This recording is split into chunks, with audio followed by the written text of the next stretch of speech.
Hebrew పత్రిక 9వ అధ్యాయము మొదటి 3 వచనములు నేనే చదువుతున్నాను, దయచేసి చిత్తగించండి. మొదటి నిబంధనకైతే సేవా నియమములను ఈ లోక సంబంధమైన పరిశుద్ధ స్థలమును ఉండెను. ఎలాగనగా మొదట ఒక గుడారం ఏర్పరచబడెను, అందులో దీపస్తంభమును బల్లయు దాని మీద ఉంచబడిన రొట్టెలను ఉండెను. దానికి పరిశుద్ధ స్థలమని పేరు. రెండవ తెరకు ఆవల అతి పరిశుద్ధ స్థలమను గుడారం ఉండెను. చిన్న మాట ప్రార్థన చేసుకుందాం. ప్రేమ కలిగిన మా యేసు రక్షకుడా, మా యేసు నాయన, నీకు వందనములు స్తోత్రములు చెల్లిస్తున్నాం తండ్రి. ఈ యొక్క పునరుద్ధాన దినమున ఈ ఆరాధన కూటములో ఆరంభ ప్రార్థన మొదలుకొని ఇంతవరకున ప్రతి ఘట్టములో మీరు మాకు సహాయం చేసి మాకు తోడేవిని నడిపించిన రీతిని బట్టి యేసయ్యా నీకు స్తుతులు స్తోత్రములు వందనములు చెల్లిస్తున్నాము ప్రభువా. మేము లేచి తిరిగి మా ఇళ్లకు విశ్రాంతి స్థలములకు మా మలి మజిలీలకు వెళ్ళక ముందు ఒకసారి మీరు మాతో మాట్లాడవలసిందని మిమ్మల్ని వేడుకుంటున్నాము తండ్రి. దయచేసి సహాయము చేయండి నాయన. మీ దాసుడు ఒట్టివాడే, చాలా బలహీనుడుగా ఉన్నాడు. మీ దాసుడు ఏదో చెప్తే వినాలని మేము రాలేదు ప్రభువా. మా ఆకలి తీర్చగల సమర్థుడవు నీ ఒక్కడవే. నీకొక్కడికి ఆ సామర్థ్యం శక్తి ఉన్నది ప్రభువా. మా అందరికీ అర్థమగు రీతిలో గోచరమగు రీతిలో నీ సత్యమును నీ లేఖనములో నుండి పైకెత్తి మాకు చూపించి ప్రత్యక్షపరిచి మమ్మల్ని దీవించమని, మమ్మల్ని వెలిగించి మండించమని, జ్ఞానమే కాదు మాకు ఇది అనుభవ జ్ఞానము కూడా మీ ప్రత్యక్షత ద్వారా దాయిచ్యమని యేసు పరిశుద్ధ నామమున మిక్కిలి వినయంతో వేడి ప్రార్థిస్తున్నాం తండ్రి. ఆమేన్. స్తోత్రం. ప్రభునందు ప్రియులారా, ఈనాడు మన ధ్యానాంశము ఏమనగా రెండవ తెరకు ఆవల, బియాండ్ ద సెకండ్ కర్టన్. ప్రత్యక్ష గుడారములో 2 తెరలు ఉన్నాయి, 3 ద్వారములు ఉన్నాయి. ద్వారములు 3, ద్వారములు ఎన్నండి? ద్వారములు 3, తెరలు మాత్రము 2. తెరలేని ద్వారము 1, తెరలతో మూయబడిన ద్వారములు 2. ప్రత్యక్ష గుడారములో నేను చెప్పాను,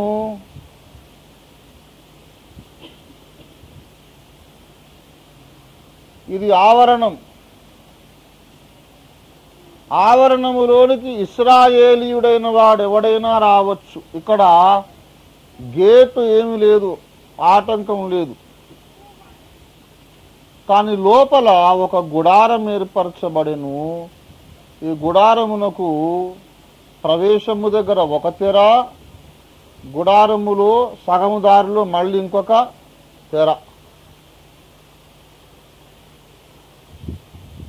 ఈ మొట్టమొదటి ఆవరణము లోపల, ఈ కాంపౌండ్ లోపల దాన్ని ఏమంటారంటే ఆవరణము అన్నారు. ఈ ఆవరణములోనికి రావడానికే కోరహు కుమారులు ఉత్సాహపడి ఆసక్తి కనబరిచారు. 84వ కీర్తన కోరహు కుమారులు రాసినటువంటిది. 84వ కీర్తనలు ఏమన్నా చెప్పండి? సైన్యములకు అధిపతిగా యెహోవా నీ నివాసములు ఎంత రమ్యములు, ఎత్తైన గోపురములో గంట, లోపల బెంచీలు దిండ్లు మోకరించడానికి ఎంత సౌకర్యము. యెహోవా నీ నివాసములు ఎంత రమ్యములు, ఎంత మంచి బెంచీలున్నవి అన్నారా? ఏమన్నారు? 84వ కీర్తన మొదటి నుంచి చదువుతల్లి. సైన్యములకు అధిపతిగా యెహోవా నివాసములు ఎంత రమ్యములు. యెహోవా మందిర ఆవరణములను చూడవలెనని, మందిరమును చూడవలెనని, మందిర ఆవరణములను చూడవలెనని, ఆవరణము చూడాలని నా ప్రాణము ఎంతో ఆశపడుచున్నది. అది ఆశతో సొమ్మసిల్లుచున్నది. జీవము గల దేవుడు ఎక్కడ కనపడతాడు? అతి పరిశుద్ధ స్థలంలో కనపడతాడా, పరిశుద్ధ స్థలంలో కనపడతాడా, ఆవరణంలో కనపడతాడా? 3 స్థలములలో కూడా కనపడతాడు ఆయన. దేవ దర్శనం ఈ 3 మెట్లలో మనకు జరుగుతుంది. దేవ దర్శనము ఆవరణములో ఉంది, పరిశుద్ధ స్థలములో ఉంది, అతి పరిశుద్ధ స్థలంలో కూడా ఉంది. జీవము గల దేవుని దర్శించుటకు నా హృదయము నా శరీరం ఆనందముతో కేకలు వేయుచున్నది. యెహోవా నా రాజా, ఓ నా దేవా, నీ బలిపీఠమునొద్దనే. నా గది సంగతి. నీ బలిపీఠమునొద్ద దేని గురించి మాట్లాడుతున్నారు? అసలు ఏమి చూడాలని ఆశపడ్డారు? ఆవరణములోని ఉపకరణముల్లో మొట్టమొదటిది బలిపీఠము. ఆవరణము చూడాలని ఆశ కలిగిందట. ఆవరణంలో ఏమున్నదయ్యా బాబు అంటే, ఆవరణములో ఏమున్నదో తెలియదా సోదరుడా? ఆవరణములో బలిపీఠం ఉన్నది. ఆ బలిపీఠము దగ్గర ఏమైంది? పిచ్చుకలకు నివాస స్థలము దొరికిన ఆవరణములో బలిపీఠం ఉన్నది. పాత నిబంధనలోని దేవుని మందిర ఆవరణములో బలిపీఠం ఉన్నది. అలాగే కొత్త నిబంధనలో కూడా ఒక బలిపీఠం ఉన్నది కదా. హెబ్రీ పత్రిక 13వ అధ్యాయము, హెబ్రీ పత్రిక 13వ అధ్యాయం, మనకొక బలిపీఠం ఉన్నది. 10వ వచనం. చాలు, దాని సంబంధమైనవి తినుటకు అవే సబ్జెక్టులోకి అది లీడ్ చేస్తుంది ఆ వచనం.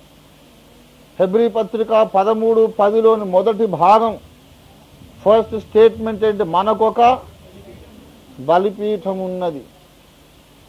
ఆ బలిపీఠము మీద బలి అయిన పశువు ఎవరండి? యేసుక్రీస్తు. క్రీస్తువును మన పస్కా పశువు వధింపబడిన. 1 కొరింథీ పత్రిక 5వ అధ్యాయము 7వ వచనం ఆఖరి భాగం. 1 కొరింథీ 5:7 ఆఖరి భాగం. ఇంతేకాక క్రీస్తువును మన పస్కా పశువు వధింపబడి, ఎక్కడ వధింపబడేను? సిల్వయను బలిపీఠము మీద. నేను రాశాను కదా, మరలి రండి దైవజనం అనే పాటలో. సిల్వయను బలి పీఠముపై మన రక్షణకై యేసే బలియాయెను. సిల్వయను బలి పీఠముపై మన రక్షణకై యేసే బలియాయెను. ఆయన కొరకై మీ జీవితమును పానార్పణముగా ధారపోయగా, సమర్పణతో తీర్మానముతో, సమర్పణతో తీర్మానము. బలిపీఠములను కట్టగరండి మరలి రండి దైవ జనమా, ప్రభుని పిలుపిదే. మనకొక బలిపీఠం ఉన్నది. బలిపీఠం మీద బలి అయిన బలి పశువు ఒకడు మనకున్నాడు. క్రీస్తు అను మన పస్కా పశువు వధింపబడెను. ఎక్కడ వధింపబడెను? సిలువయను బలిపీఠము మీద వధింపబడెను. ఆ సిలువ బలిపీఠము దగ్గర కొన్ని పిచ్చుకలు పోయి గూళ్ళు పెట్టుకునేట. అది సంగతి. కొన్ని పిచ్చుకలు పోయి ఏం చేసినాయి? అక్కడ గూడు. చదవండి దయచేసి ఆ 84వ కీర్తన. నీ బలిపీఠమునొద్దనే పిచ్చుకలకు నివాసము దొరికెను. పిల్లలు పెట్టకు వాన కోవెలకు గూటి స్థలము దొరికెను. పిల్లలు పెట్టుటకు వాన కోవెలకు గూటి స్థలము దొరికెను. దేవుని బిడలారా, బలిపీఠము మీద దయచేసి గమనించాలి. బలిపీఠము మీద ఎంత వేడుంటుందో తెలుసా? ఆరిపోని అగ్ని అది. లేవియా కాండం 6వ అధ్యాయం 13వ వచనం చదవండి. లేవియా కాండం 6:13. బలిపీఠము మీద అగ్ని ఆ నిత్యము మండుచుండవలేము. అది ఆరిపోకూడదు. రాత్రి మగళ్ళు ఏముంటుందండి బలిపీఠం మీద? అక్కడ పిచ్చుకలు గూడు పెట్టుకుంటాయా? ఈ మాడి చచ్చిపోవు, అసలు దరిదాపులకే పోవు. బలిపీఠము మీద నిరంతరం అగ్ని భగభగ మండుచుండగా పిచ్చుకలు పోయి గూడు పెట్టుకుంటాయా? చచ్చిపోవా? కోరహు కుమారులు అంటున్నారు ఏమిటంటే, సైన్యములకు అధిపతి యెహోవా నీ నివాసములు ఎంత రమ్యములు. ఎందుకు రమ్యములంటే ఆవరణములో ఒక బలిపీఠం ఉన్నది. బలిపీఠం దగ్గర పిచ్చుకలకు నివాస స్థలము దొరికింది. అక్కడ పిచ్చుకలు ఉన్నాయంటేనే దానికి అర్థం ఏంటంటే అది మామూలు బలిపీఠము కాదు. ఆ పిచ్చుకలు మామూలు పిచ్చుకలు కావు. ఆ బలిపీఠము శిలువ బలిపీఠం. శిలువ నీడలో గూడు కట్టుకున్న పిచ్చుకలము నువ్వు నేను మనమే. దేవుని స్తోత్రం కలుగును గాక. హల్లెలూయా. శిలువ నీడలో గూడు కట్టుకున్నాం మనం, అందుకే బ్రతుకున్నాం. మన దోషములన్నీ క్షమించబడుతున్నాయి. లేకుంటే ఒక క్షణం కాదు మనం చచ్చి బూడిద కావడానికి. హోరేబు కొండ మీద మండుచున్న పొదలో మోషేకు దర్శనం ఇచ్చాడు దేవుడు కదా. అగ్ని భగభగ మండుచున్నది కానీ పొద కాలిపోలేదు. అప్పుడు మోషే ఏమనుకున్నాడు, ఈ పొద ఏలా కాలిపోలేదు? ఆ తట్టుకు వెళ్ళి ఈ గొప్ప వింత నేను చూచాను. కాలిపోవాలి కానీ కాలిపోవడం లేదు. ఎందుకో మరి. అగ్నే కానీ పొద మాత్రం కాలిపోవడం లేదు. అలాగే దహించు అగ్ని అయిన దేవుడు ఆదిమ సంఘములో ఉన్నాడు. దేవుని మహిమ పరచనందుకు హేరోదు పురుగులు పడి చచ్చిపోయాడు. ఒక చిన్న అబద్ధం చెప్పినందుకు అననీయ సపీరాలు వెంటనే పడి చచ్చిపోయారు. మంచినీళ్ళు కూడా అడగలేదు. ఆ దహించు అగ్ని అనే దేవుడు ఇప్పుడు కూడా మన మధ్యలో ఉన్నాడు. మనం ఎన్ని అబద్ధాలు ఆడుతున్నామో, ఎన్నిసార్లు దేవుని మహిమ దొంగిలిస్తున్నామో మనం చచ్చిపోవడం లేదు ఇంకా. హోరేబు పొద ఎందుకు కాలిపోలేదో గొప్ప వింత. అంతకన్నా గొప్ప వింత నువ్వు నేను ఎందుకు బతుకున్నామో అది ఇంకా గొప్ప వింత. అసలు ఎప్పుడో చచ్చిపోవాలి మనం. అర్థం కావడం లేదు ఎందుకు. సిల్వ రక్తము కింద మనం ఆశ్రయం పొందాం కనుక బ్రతికిపోయాం. లేకపోతేనా సెకండ్లో 1000 భాగం పట్టదు. అందుకే భక్తుడు పాట పాడాడు, నీ సిలువే నాకు శరణు యేసు ప్రభో, నీ సిలువే నాకు శరణు యేసు. దురిత దూరుడా నీ దరి జేరగా, దురిత దూరుడా నీ దరి జేరగా, నాదు పాప శాపము దీర్చి, నాదు పాప శాపము దీర్చి, దరి జేర్చితివి కృపతో, దరి జేర్చితివి కృపతో, నీ సిలువే నాకు శరణు యేసు ప్రభు, నీ సిలువే నాకు శరణు. సిలువ బలిపీఠము దగ్గర మనం గూడు కట్టుకున్నటువంటి పిచ్చుకలం. సిలువ దగ్గరికి రావడానికి ఎటువంటి అభ్యంతరము లేదు. అందరూ రండి అన్నాడు అంతే. సందుల్లో గొందుల్లో వీధులలో అక్కడ ఇక్కడ రాజమార్గముల్లో ఉన్న వాళ్ళందరినీ బలవంతం పెట్టి రండి రండి రండి, ప్రయాసపడి భారము మోసుకొనుచున్న సమస్త జనులారా రండి, ఏ కులమైనా రండి, ఏ మతస్థులైనా రండి, ఆర్థిక పరిస్థితి ఎట్లాగున్నా రండి, రోగిస్తులైనా రండి, ఆరోగ్యవంతులైనా రండి, ధనవంతులైనా రండి, బీదలైనా రండి, everyone come to the cross of Jesus Christ. అందరూ రండి, బలిపీఠం దగ్గర అందరూ రండి. ఎవరు వచ్చినా వాళ్ళకు నీడ దొరుకుతుంది. శిలువ దగ్గరికి ఎవరిని వద్దనే ప్రసక్తి లేదు.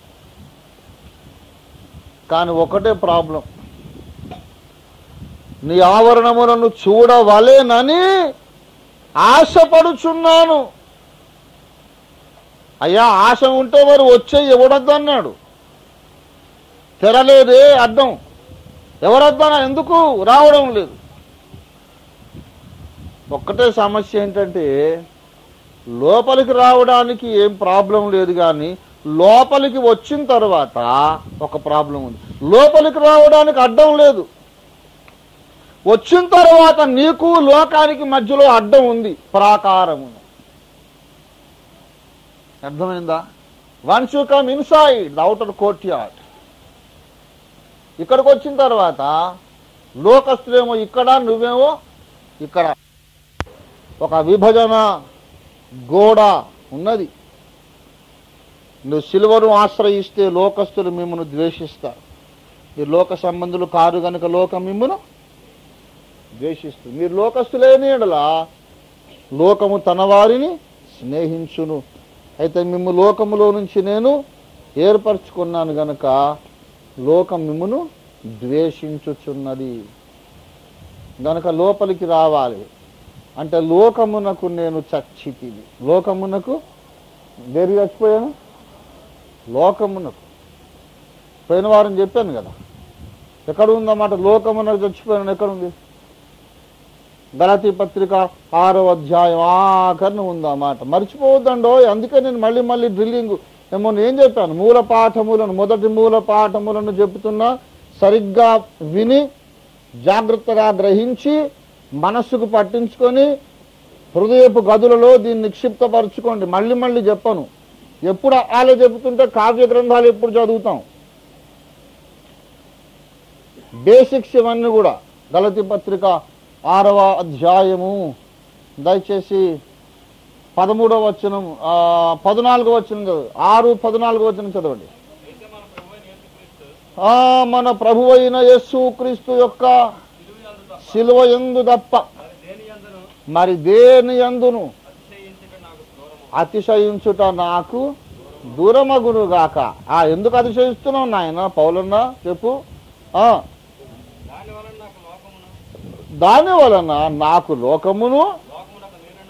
లోకమునకు నేనును సిలువ వేయబడి ఉన్నాము. క్రీస్తు సిలువ వలన ఒకటి జరిగింది, సిలువ దగ్గరికి నేను వచ్చుట వలన ఒకటి జరిగింది. లోకము నాకు చచ్చిపోయింది, లోకానికి సంబంధించినంత వరకు నేను చచ్చిపోయాను.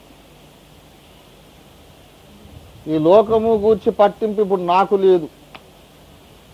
నన్ను గూర్చిన పట్టింపు లోకానికి ఉండనక్కర్లేదు. ఇక లోకమును సంతోషపెట్టుట నా పని కాదు.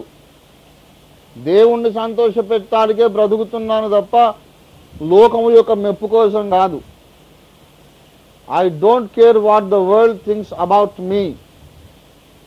I'm only bothered about what the Lord is thinking about me. దేవుడు ఏమనుకుంటున్నాడు? That is what matters to me. లోకం ఏమనుకుంటుందంటారే, పనికి మాలినోడు ఇప్పుడు చచ్చిపోతే గుట్టుకోమంటే వాడి అడ్రస్ వాడికే తెలీదు. పోయి అగ్నిగుండంలో వాడి కాలేవాడు, వాడి సర్టిఫికేట్ నాకెందుకండి? వాడి బోర్డు సర్టిఫికేట్. నిన్ను గురించి అందరూ బాగా చెప్పుకుంటలేరు కదా, అట్లా నేను కూడా వాడిని గురించి బాగా చెప్పుకోను. అంతే మరి. సరే నేను చెప్పుకుంటా, వాడేం భయపడడా? మరి వాడంటే నేను ఎందుకు భయపడతా? షేర్కు సవాషేర్ హై. వాడు నన్ను అర్థం చేసుకోకుండా నేను వాడిని అర్థం చేసుకోను. వాడు నన్ను విమర్శిస్తాను, నేను వాడిని విమర్శిస్తాను. అరే పిచ్చోడా, నువ్వు నన్ను మెచ్చుకునేది ఏంద్రా? పరలోకమంతా నా పక్షం ఉన్నది. ముఖ్య దూతలు మా స్నేహితులు, పేతురాది సకలాపోస్తలు, పేర్మిగల మా నిజ కూటస్థులు కదా. యెహోవా మా తండ్రి గాడా, యేసుడు మాయన్న గాడా, మహిమా గల శుద్ధాత్మా ఇట్టి వరుసా దెలిపెంగదమా తోడా. యెహోవా మా తండ్రి గాడా, యేసు పేతురాది సకలాపోస్తు పేర్మి గలమా నిజ కూటస్థుల్. పేతురాది సకలాపోస్తుల్ పేర్మి గలమా నిజ కూటస్థుల్. ఖ్యాతి సభలో మేమున్నప్పుడు ఘనతాలిక మాకేమీ కొదువా. ఖ్యాతి సభలో మేమున్నప్పుడు ఘనతాలిక మాకేమీ. తండ్రి గాడా యేసు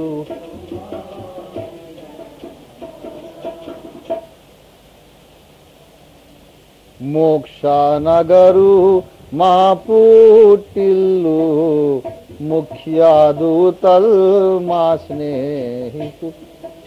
పరలోకంలోకి నేను పోయి నిలబడితే మిఖాయిల్ వచ్చి కలుస్తాడు.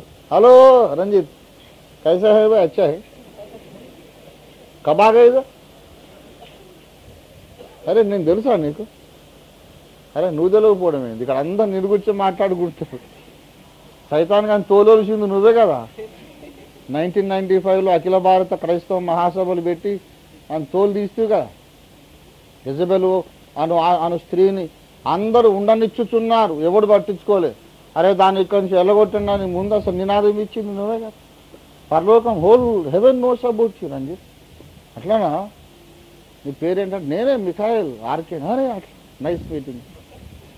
గబ్రియల్ దూత వచ్చి మాట్లాడతా, కెరూబులు శరాఫులు ఇరణలుడు పెద్దలు మొత్తం అందరూ మాట్లాడతారు.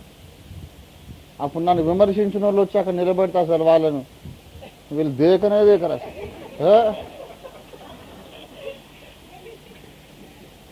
No one recognises them.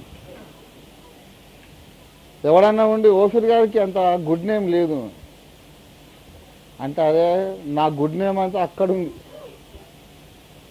అసలు నీకు ఆడ గుడ్ నేమ్ లేదు, బ్యాడ్ నేమ్ అసలు నేమే లేదు ఆడ.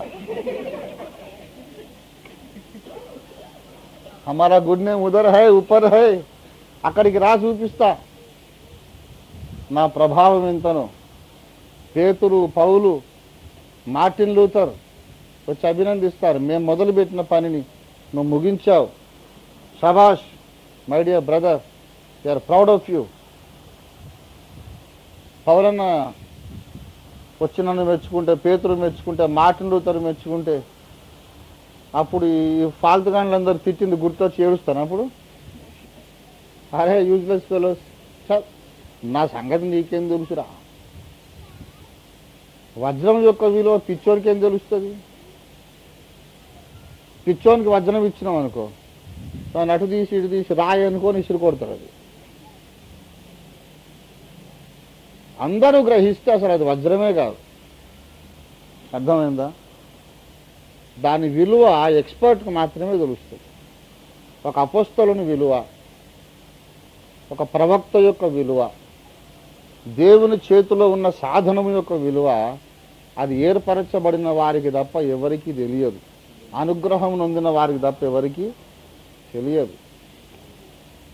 గనక దేవుని బిడలారా, మనము ఆవరణములోనికి వచ్చిన తర్వాత లోకము నుండి మనము వేరైపోతాం. వేరే అపొస్తలుల కార్యాలు 2వ అధ్యాయం, అపొస్తలుల కార్యాలు 2వ అధ్యాయం 40వ వచనం చదువు దయచేసి. 2:40. ఇంకాను అనేక విధములైన మాటలతో సాక్ష్యమిచ్చి, ఓ వీరు మూర్ఖులకు, ఈ తరము వారికి వేరై, ఈ తరములకు ఒక పేరు పెట్టాడు. ఏం తరం ఇది? అబ్బా, చాలా తెలివిమంతులం అనుకుంటున్నారు అందరూ, కానీ దేవుడేమనుకుంటున్నాడు? మూర్ఖులకు ఈ తరము వారికి వేరై రక్షణ పొందుడి. ఆ మూర్ఖుడు నన్ను మెచ్చుకుంటేనే నాకు సిగ్గుచేటది. మూర్ఖులందరూ వచ్చి నన్ను మెచ్చుకున్నారు అనుకో, నేను కూడా ఎవరినన్నమాట? మూర్ఖుని అన్నమాట. కనుక ఈ మూర్ఖులు నన్ను మెచ్చుకోని అక్కర్లేదు, దేవుడు మెచ్చుకోవాలి. దేవుని స్తోత్రం కలుగును గాక. ఎవరు మెచ్చుకోవాలండి? రక్తం ఇచ్చి ప్రాణం ఇచ్చి నన్ను కొన్నటువంటి యజమానుడు మెచ్చుకోవాలి. నీకైనా నాకైనా అదే గురి ఉండాలి. దేవుని స్తోత్రం కలుగును గాక. హల్లెలూయా, హల్లెలూయా. ప్రభువు మెచ్చుకొని వాడే యోగ్యుడు. గనక ఆవరణములోనికి వచ్చినప్పుడు, బలిపీఠము దగ్గరకు వచ్చినప్పుడు ఈ మూర్ఖతరము నుండి మనం వేరైపోవాలి. తరువాత మొదటి తెర లోపలికి వచ్చిన తర్వాత దాని పేరు ఏమన్నాడు? పరిశుద్ధ స్థలం. ఈ ఆవరణములోనికి వచ్చినప్పుడు ప్రియులారా, ఇప్పుడు గమనించండి, చకచకా చెప్పుకెళ్ళిపోయి ముగిస్తాను. ఆవరణములోనికి వచ్చినప్పుడు ఎంట్రన్స్ లోనే ఏముంది? బలిపీఠం ఉన్నది. కనుక బలిపీఠము మీద ఏమున్నది? రక్త ప్రోక్షణం ఉన్నది. బలిపీఠం మీద ఏముంది?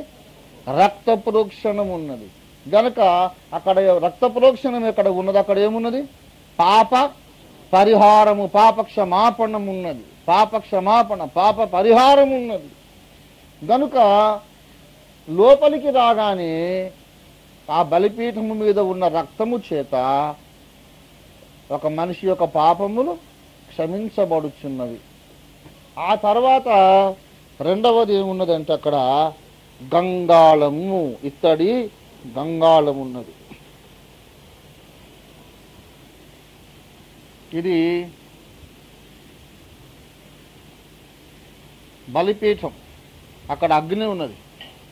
ఏమండి, కొంచెం ముందుకు రాగానే ఏమున్నది? ఇత్తడి గంగాళం. దాంట్లో ఏమున్నాయి?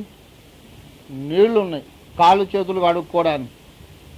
ఇక్కడేమో రక్త ప్రోక్షణ, ఇక్కడేమో నీటి ద్వారా శుద్ధీకరణ. కనుక ఆవరణలో జరిగేదంటే ఏంటి? పాప క్షమాపణ. అనగా లోకము నుండి వాళ్ళు చచ్చిపోయిన తర్వాత, పాపములు శుద్ధీకరణ చేయబడిన తర్వాత ఇక్కడికి వస్తారు. They enter in to this. దీని పేరేమిటి? పరిశుద్ధ స్థలం. ఇది పరిశుద్ధ స్థలం అంటే బయట ఉన్నది అపవిత్ర స్థలం అనుకోవచ్చా? అనుకోకూడదు. బయట ఉన్నది అపవిత్ర స్థలం కాదు. కానీ ఇక్కడ పాప పరిహారమునకు ఇక్కడ ఒక సౌకర్యము ఉన్నది. కానీ ఈ స్థలం లోపల ప్రవేశించిన తర్వాత పాప క్షమాపణ కొరకు ఇక్కడ ఏమీ అవకాశం లేదు. శుద్ధీకరణమునకు అవకాశం ఉన్నది ఆవరణం. శుద్ధీకరణ కొరకు ఇక్కడ ఏమీ లేదు. ఇది శుద్ధులైన వారు మాత్రమే వచ్చే స్థలం. బయట శుద్ధులు కావాలి, తర్వాత ఇందులోకి రావాలి. ఇందులో ఉన్నవి ఏంటంటే మొట్టమొదట ప్రభు యొక్క బల్ల, ఏమండి, తర్వాత దీపస్తంభము, తర్వాత బంగారు ధూపవేదిక. బల్ల తర్వాత దీపస్తంభము, ఐదవది బంగారు ధూపవేదిక. ఇక్కడ పాప క్షమాపణ కొరకు ఏమీ లేదు. క్షమించబడ్డోళ్ళు వచ్చి దేవుడు ఏర్పరిచిన ఆహారం తినాలి. కడగబడిన వారు వచ్చి దీపస్తంభ వెలుగును అనుభవించాలి. కడగబడిన వాడు వచ్చి ఇక్కడ స్తుతి ధూపం వేయాలి. ఇక్కడికి వచ్చిన తర్వాత వాషింగ్, క్లెన్సింగ్ ఏమి లేదు. Already cleansed men only are allowed into this. కాబట్టి దీన్ని ఏమన్నారు? ఇక్కడికి వచ్చిన తర్వాత శుద్ధీకరణ అనే క్వశ్చన్ లేదు. కనుక ఇప్పుడు పాపమునకు చచ్చిపోవాలి. దీన్ని కూడా పోయిన వారం నేను చెప్పాను. ఇక్కడికి వచ్చినప్పుడు లోకమునకు చావాలి. ఇందులోకి వచ్చినప్పుడు పాపమునకు చావాలి. తర్వాత రెండవ తెరకు ఇక్కడికి రావలసిన వాడు స్వయమునకు చావాలి. Self, death to self. ఈ ఒక్క పాయింట్ నేను చెప్పి ముగించేస్తా. లోపలికి వచ్చినవాడు స్వయము లేక అహం,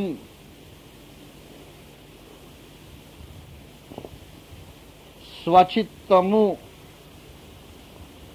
ఇది ఇంకా మంచి మాట, అప్రాపరేట్ వర్డ్, స్వచిత్తము, స్వచిత్తమునకు చావాలి. ఇక్కడ మీకు ఒక ప్రశ్న వస్తుంది. ఆ ఒక్క ప్రశ్న నేను వివరించి జవాబు చెప్పి ముగించేస్తాను. ఈ మొదటి తెరలోనికి వచ్చినప్పుడే దేనికి చచ్చిపోయాం మనం?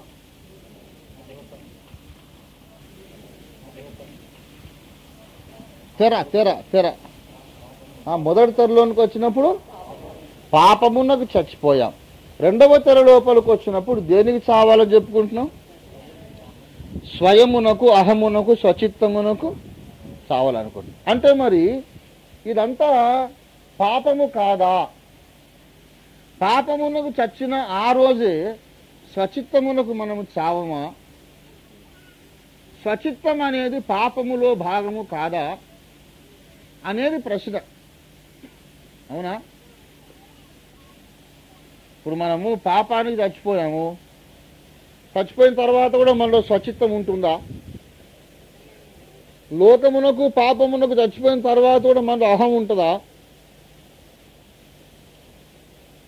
అనేది ప్రశ్న. సాధారణంగా మనం ఏమనుకుంటామంటే పరిశుద్ధులలో స్వచిత్తం ఉండదు అని మనం అనుకుంటాం. బాగా వినాలి. స్వచిత్తము పరిశుద్ధులలో ఉండదు, అహము పరిశుద్ధులలో ఉండదని మనం అనుకుంటాం. అందుకొరకే దేవుడు చాలా తేటగా లేఖనంలో చెబుతున్నాడు. మన పవిత్రీకరణలో 2 ఘట్టములు, మొత్తం 3 ఘట్టములు కలవు.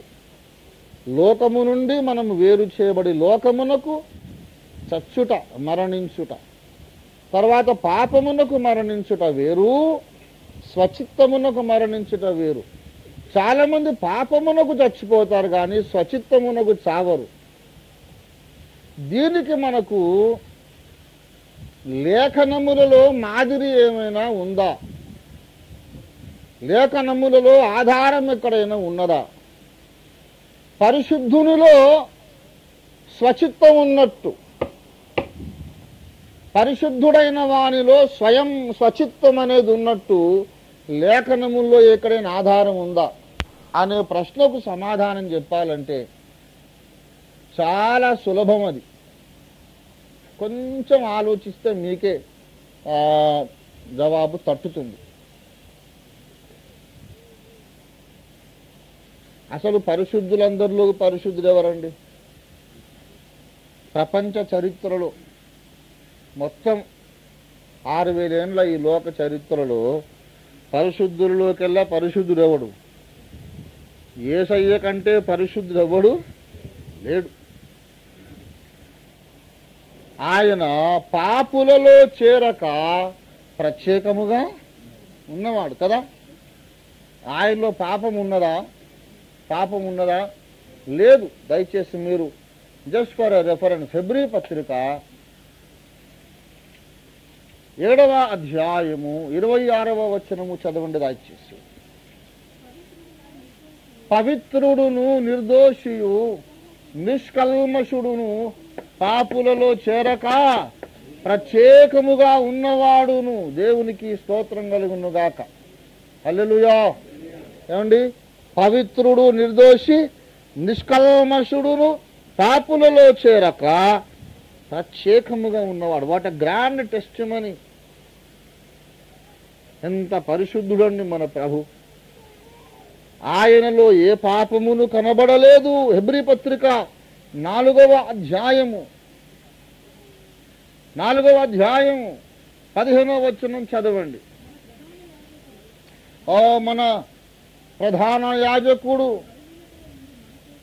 ఓ దేవునికి స్తోత్రం, మన బలహీనతల యందు మనతో సహానుభవము లేనివాడు కాడు గాని సమస్త విషయములలో మన వలనే శోధింపబడి పాపము లేనివాడుగా ఎట్లు కనపడెను? పాపము లేనివాడుగా కనబడను. 1 పేతురు పత్రిక 2వ అధ్యాయము 22వ వచనము చదవండి దయచేసి. చదవండి తొందరగా ముగించాలి. ఆయన పాపము చేయలేదు, ఆయన నోటను ఏ కపటమును కనబడలేదు. ఏమండి, యేసు ప్రభువులో పాపం ఉందా? నా యందు పాపమున్నదని మీలో ఎవడు స్థాపించును అన్నాడు. పరిశుద్ధుడు. ఆయన జన్మ పవిత్రము, ఆయన జీవితము పవిత్రము, ఆయన మరణము పవిత్రము, ఆయన శరీరము ఆత్మ ప్రాణము పవిత్రము, ఆయన ఆకాశ మండలము కంటే హెచ్చైన వాడు. అంత పరిశుద్ధునిలో స్వచిత్తం అనే ప్రాబ్లం ఉన్నది లేదా? మత్తయి సువార్త 26వ అధ్యాయము చూడండి దయచేసి. 39వ వచనం చదవండి. Matthew's gospel 26:39 please. కొంత దూరము వెళ్ళి సాగిలపడి, నా తండ్రి, సాధ్యమైతే ఈ గిన్నె నా దగ్గర నుండి తొలగిపోనిమ్ము, అయినను నా చిత్తము నా ఇష్టము కాదు, నా చిత్తము కాదు నీ చిత్తమే.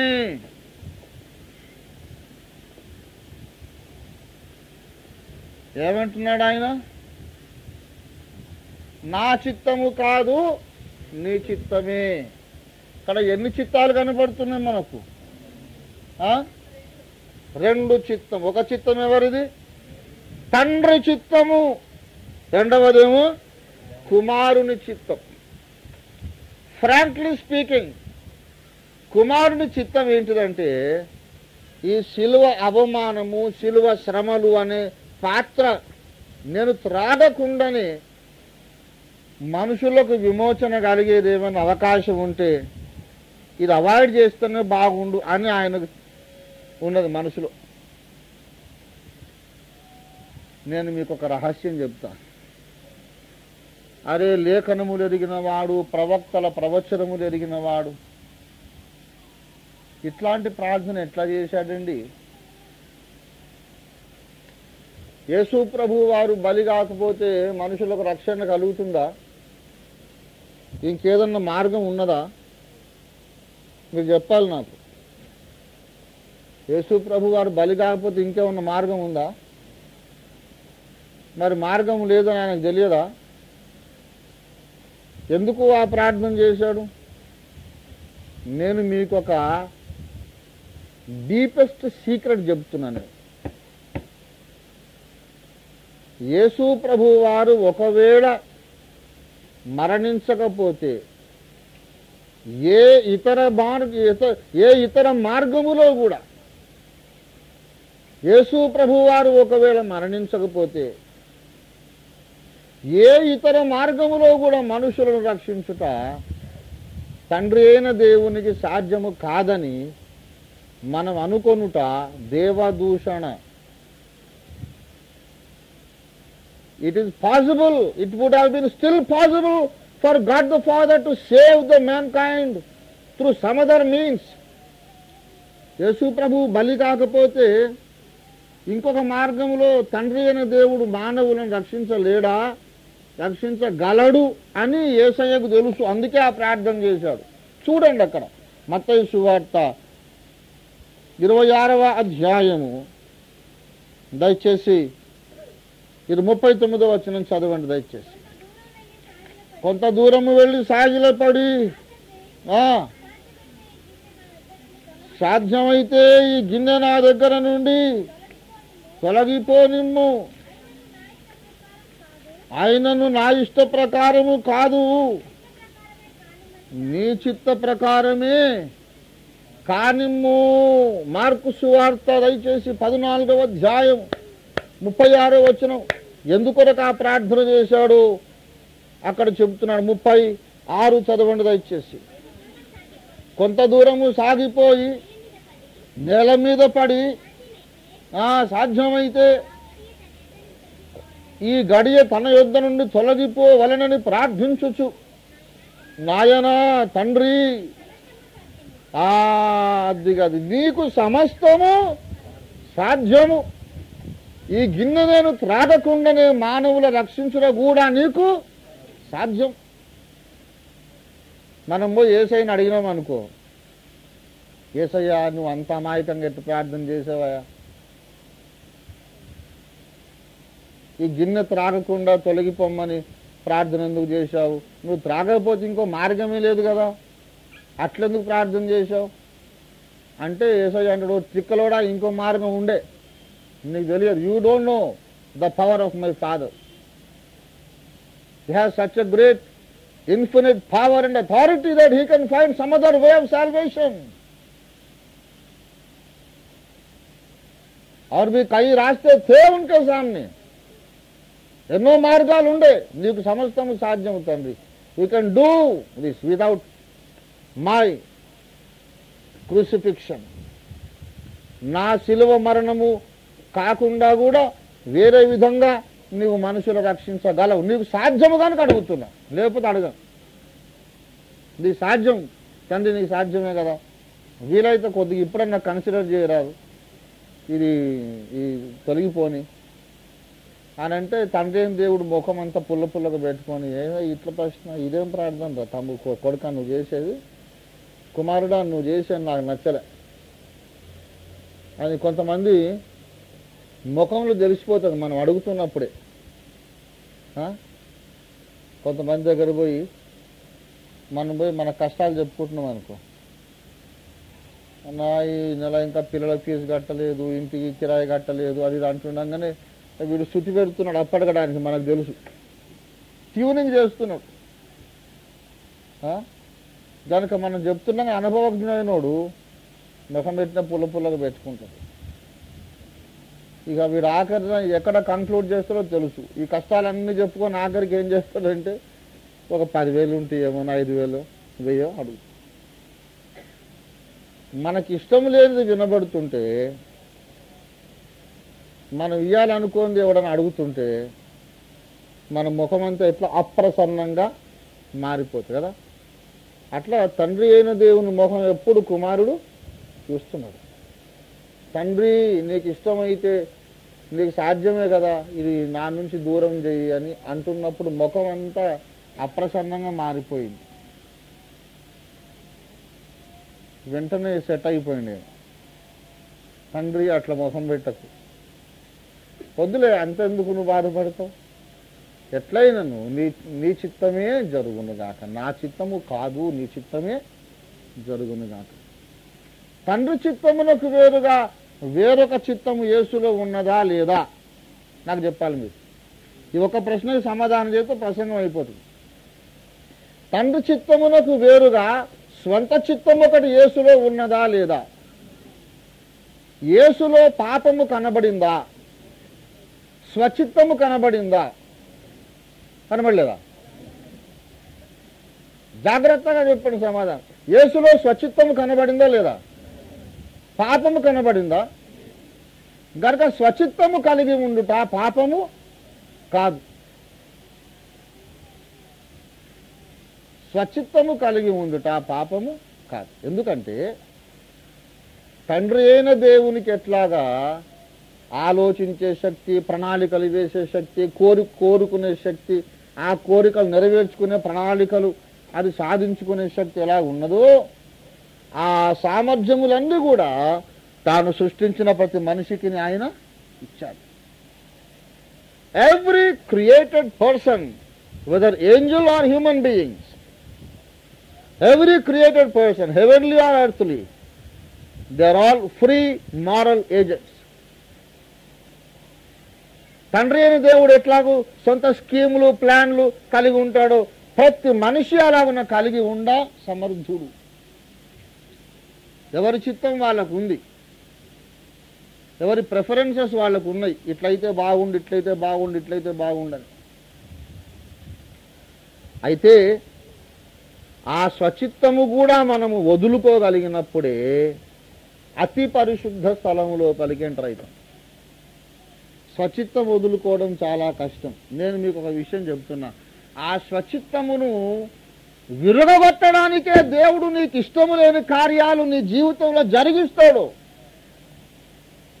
నీవు కోరుకున్న ఊహించుకున్నటువంటి భర్త దొరకడు, నీవు కోరుకున్నటువంటి అనుకూలవతి భార్య నీకు దొరకదు, నీ పిల్లలను నువ్వు అనుకున్నట్టు నువ్వు పెంచుకోలేవు, నువ్వు అనుకున్న ఉద్యోగం నీకు దొరకదు. ఎందుకో తెలుసా? You have your own wishes and desires and preferences which are broken down. You are disappointed in most of your expectations. ఒక ఓల్డ్ సేయింగ్ ఉంది, man proposes and God disposes. ఎందుకో తెలుసా? బైబిల్లో కూడా ఉంది, మనుషుల హృదయములో ఆలోచనలు అనేకము పుట్టును, కానీ యెహోవా యొక్క తీర్మానమే స్థిరం. మనము మన ప్లాన్లు అన్ని ఎన్నెన్నో అనుకుంటాం. మనం వేసుకున్న ప్లాన్లలో జరిగేవి కంటే జరగనివే ఎక్కువ కాదు. అన్నిటి కొరకు నువ్వు ప్రార్థన కూడా చేసే ఉంటావు, కానీ జరగదు. ఎందుకు? నీవు అనుకున్నదెల్లా జరిగినప్పుడు ఎంత పరమానందంగా దేవుని స్తుతించగలవో, నీవు అనుకున్నది జరగనప్పుడు కూడా అంతే ఆనందించగలగాలి. That is the maturity in Christian life. जो तुम्हें चाहिए था, जो तुम चाहते थे, वो मिले तो जितना खुश रहेंगे, वो नहीं मिलने से भी उतना ही खुश रहना चाहिए. అనుకున్నట్టు జరిగితే సంతోషం, ఎవడైనా సంతోషపడతారు. అనుకున్నట్టు జరగనప్పుడు కూడా ఆనందపడగలగాలి. ఎవరో అనుకున్నట్టు జరగలేదు అనుకో, అప్పుడు సంతోషపడతాం మనం. వాని పిల్లను వాని బిడ్డను పెద్ద అమెరికా సంబంధం ఇద్దామని ఏవో పోకరాలు పోయిండు కదా, వాని కన్ను నెత్తి మీద వాడు మేఘాలలో నడిచిందండి. అప్పట్లో మా బామర్దికి ఏమంటే ఏలేవాడు బిడ్డను, అమెరికా సంబంధం, జర్మనీ సంబంధం, ఆ సంబంధం అని. జర్మనీ లేదు, అమెరికా దొరకదు, మంచిగా అయింది. ఆఖరికి వానికి గుంటూరు సంబంధం దొరికింది. అల్లుడు చూస్తే జర్మనీ కాదు గిర్మనీ కాదు, కూర్మావతారం లెక్కున్నాడు. అబ్బా ఎంత ఆనందము! హల్లెలూయా, దేవా నీకు స్తోత్రం. దాని సిగ్గుపోయింది బాగా అని చాలా సంబరపడతాడు. ఎవడైనా అనుకున్నది జరగకపోతే మనకెంతో ఆనందముగా ఉంటుంది కదా. అప్పుడు పాటలు చేస్తా ఉంటా, ఆనందయాత్ర. ఎవడో అనుకున్నది జరగకపోతే ఎంత ఆనందము, మనం అనుకున్నది జరగకపోతే కూడా అంత ఆనందపడాలి. పడతావా? కానీ తాను అనుకున్నది కూడా జరగకపోతే కూడా ఆనందపడినటువంటి పరిపూర్ణుడు మన ప్రభువైన యేసు. దేవుని స్తోత్రం కలుగును గాక. హల్లెలూయా, హల్లెలూయా.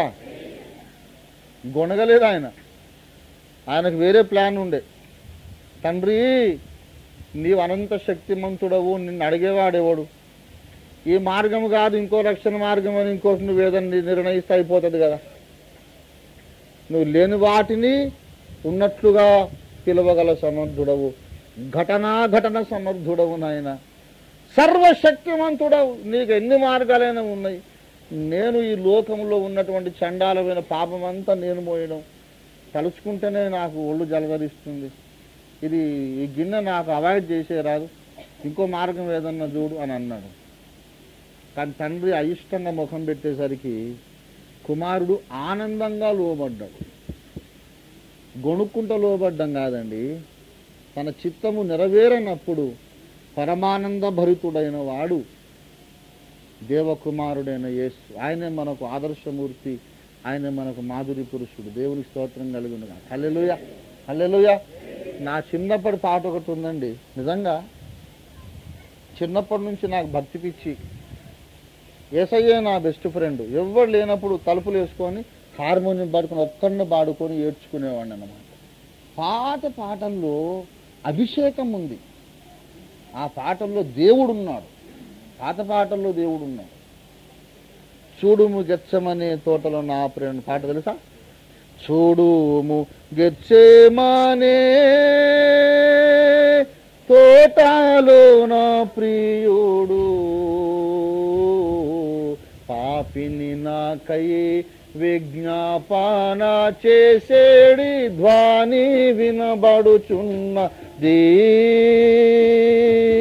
పాపి నాకై విజ్ఞాపన చేసేడి ధ్వని వినబడుచున్నది. తండ్రి ఈ పాత్ర తొలగును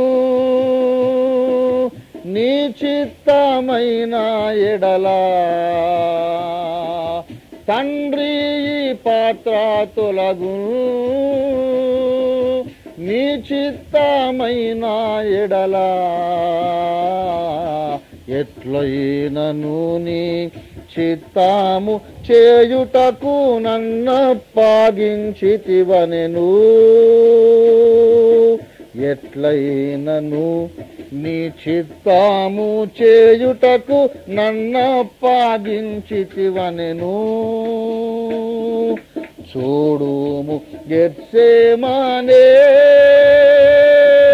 తోటలో నా ప్రియుడు, పాపిని నాకై విజ్ఞాపన చేసేడి ధ్వని వినబడుచున్నది,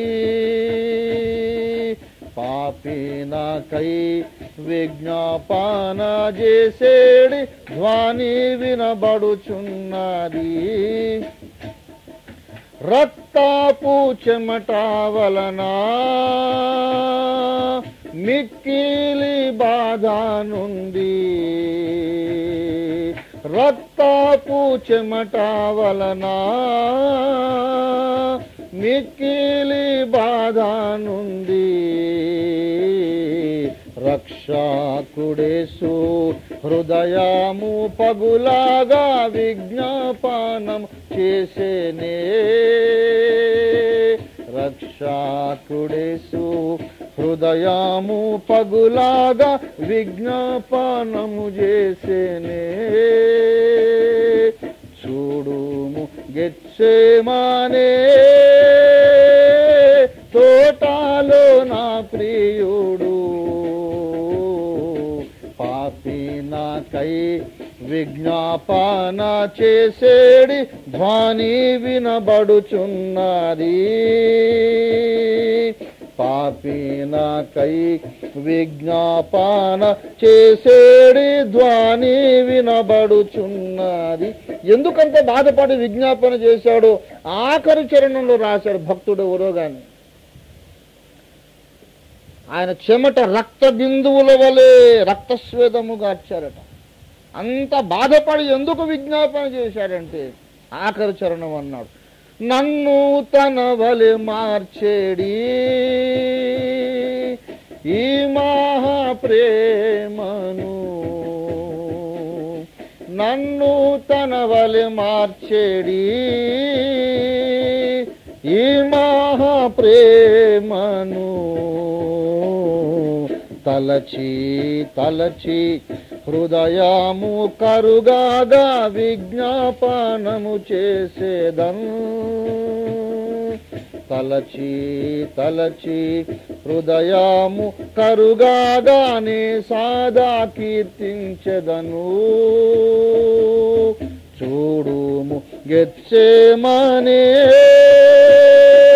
తోటలో నా ప్రియుడు,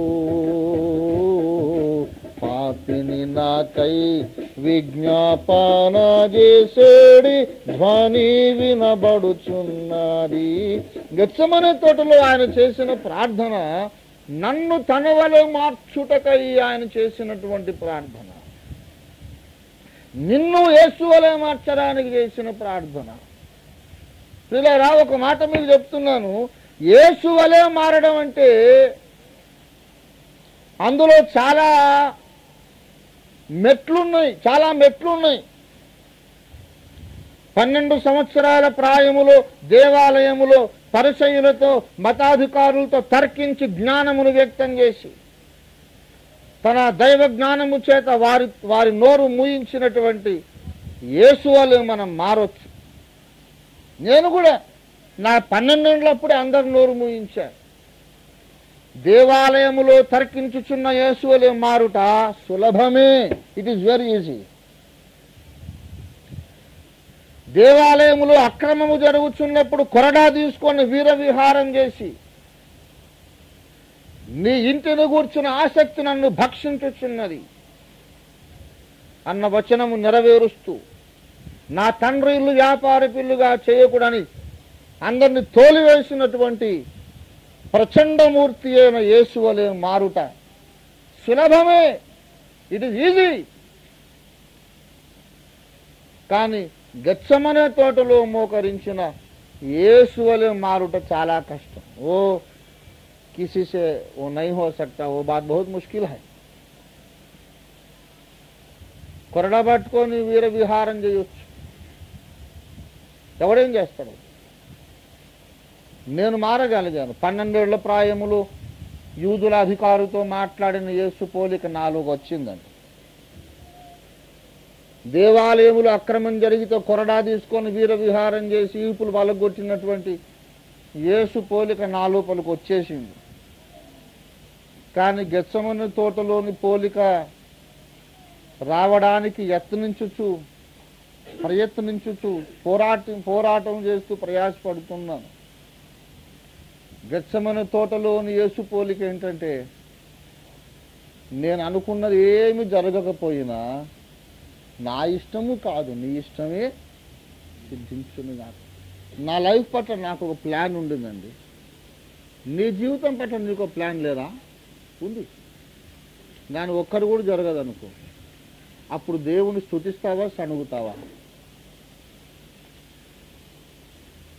దేవుని బిడ్డలారా, పాపము లేకపోవచ్చు కానీ స్వచిత్తం ఉండవచ్చు. ఆవరణములోనికి మనం ప్రవేశించినప్పుడు లోకమునకు చచ్చాం. పరిశుద్ధ స్థలములోనికి ప్రవేశించినప్పుడు పాపమునకు చచ్చాం. అతి పరిశుద్ధ స్థలములోనికి ప్రవేశించాలంటే స్వచిత్తమునకు చావాలి. నేను పొందవలసిన బాప్తిస్మము మీరు పొందెదరు. నేను పొందవలసిన బాప్తిస్మం మీరు పొందెదరు అన్నాడు. అందులో ఈ 3 మరణాలు ఉన్నవి. బాప్తిస్మం అనగా చెప్పండి, బాప్తిస్మం అనగా ఏమిటి? మరణము. మార్కు సువార్త 10వ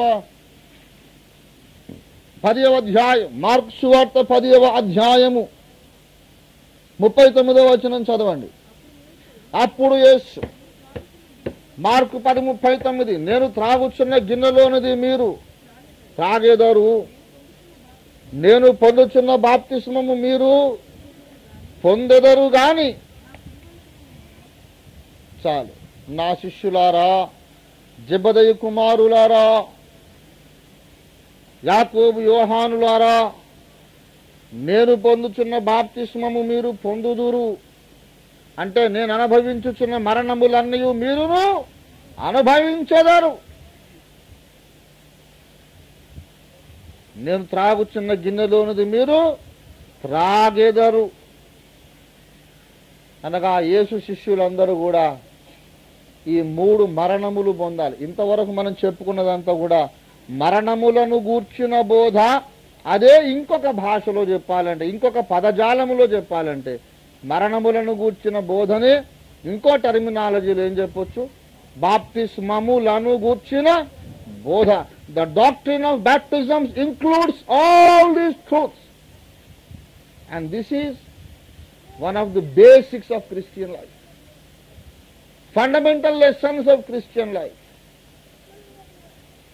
బాప్తిస్మములను గూర్చిన బోధ అంటే విశ్వాసి పొందవలసిన మరణములను గూర్చిన బోధ. Not only water baptism and spirit baptism, not only holy spirit baptism and water baptism. It includes the baptism which is actual death unto the world, death unto sin, and death unto my own self. बहुत मुश्किल काम है, बहुत ముష్కిల్ cheese high, చాలా కష్టం. కానీ అది మన గురి అయి ఉండాలి. దేవునికి స్తోత్రం కలుగును కాదు. That must be our goal. అది కష్టమే కానీ అసాధ్యము కాదు, అసాధ్యము కాదు. ఎందుకు యేసయ్య ఏమన్నాడు? నేను పొందుచున్న బాప్తిస్మం మీరు పొందేదా. చిత్తశుద్ధితో ప్రయత్నం చేయండి, ప్రార్థనాపూర్వకంగా ప్రయత్నం చేయండి, పరిశుద్ధాత్మ సహాయంతో ప్రయత్నం చేయండి. తప్పకుండా మీరు స్వచిత్తమునకు చావగలరు. ఇది దేవుని వాగ్దానం. మనం దేవుని వాగ్దానాన్ని ఇప్పుడు స్వతంత్రించుకుందాం. ప్రార్థన చేసుకుందాం. తలలో వంచండి. ప్రేమ కలిగిన మా మహాపరిశుద్ధ తండ్రి, మీ మహాకృపలో నీ వాక్యమును పంపి నేను నడవలసిన మార్గమును మాకు చూపించినందుకై నీకే స్తోత్రాలు చెల్లిస్తున్నాం ప్రభువా. నీ మార్గము చాలా ఇరుకైనది,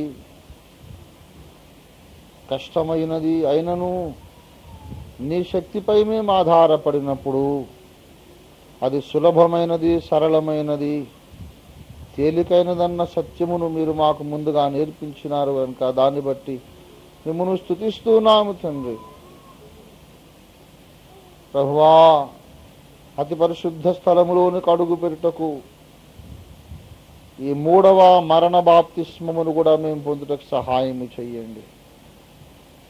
మాలో ఇంకా అనేక మంది లోకమునకే చచ్చిపోలేదయ్యా. మరికొందరు మాలో పాపమునకు చావని వారు ఉన్నారు. ప్రభువా, మేము లోకమునకు చచ్చి, పాపమునకు చచ్చి, తుదకు మా స్వయమునకు కూడా మేము చచ్చి, నీ ఉన్నత ప్రణాళికకు మాత్రమే మేము బ్రతికి ఉన్నటకు సహాయము చెయ్యండి. కృపగల మా గొప్ప దేవానికి వందనాలు చెల్లిస్తున్నాం. మీ వాక్యం మాలు ఫలింపజేయండి, మాకు సహాయము చేయండి, మాతో మీరు మాట్లాడండి. మీ కృప మాకు దయచేయండి. అన్ని విషయంలో సహాయము చేయమని ఈ దినమున మీరు చేసిన అద్భుత కార్యములన్నిటి కొరకాయ, మీరు నేర్పిన అద్భుత సత్యములన్నిటి కొరకాయ నీకు వందనములు చెల్లించి యేసు పరిశుద్ధ నామమున మిక్కిలి వినయంతో వేడి ప్రార్థిస్తున్నాము తండ్రి. ఆమేన్. యేసు రక్తమునకే జై, ప్రవేశ రక్తమునకే జై. ప్రవేశ నామమునకు సంపూర్ణ విజయము కలుగునగా, పూర్ణ విజయము కలుగునగా, పూర్ణ విజయము కలుగునగా, పూర్ణ విజయము కలుగునగా.